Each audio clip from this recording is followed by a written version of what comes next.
રાજકોટ શહેરમાં મનપાની ઢોર પાર્ટી સામે માલધારીઓના તોફાની વર્તનનો મામલો ચર્ચામાં છે।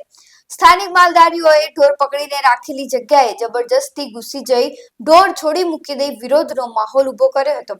આ મામલે શહેર મ્યુનિસિપલ સ્ટેન્ડિંગ કમિટીના ચેરમેન જયમીન ઠાકરે જણાવ્યું કે ઘટનાની તપાસ થઈ રહી છે અને નિયમ મુજબ કોઈને છૂટ આપવામાં નહીં આવે।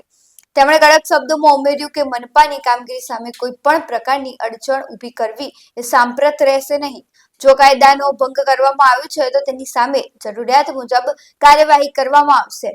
માલધારીઓ દ્વારા સર્જાયેલા આ વિવાદ પછી મ્યુનિસિપલ તંત્ર હવે વધુ સતર્ક બન્યું છે અને આવનારા દિવસોમાં વધુ ચુસ્ત કાર્યવાહી થવાની પણ શક્યતા છે।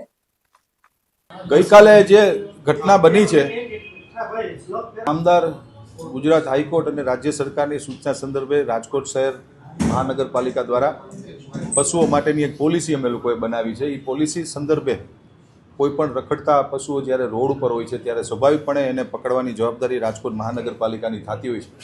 ગઈકાલે જે અનિચ્છનીય બનાવ બન્યો છે એના માટે ચોક્કસપણે ન્યાયિક તપાસ માટે મારા દ્વારા અધિકારીને મેં સૂચના પણ આપી છે અને જે કોઈ પણ લોકો ઢોર છોડાવી ગયા છે એની ઉપર કાયદેસરની કાર્યવાહી કરવા માટે મેં સૂચનાઓ પણ આપી છે।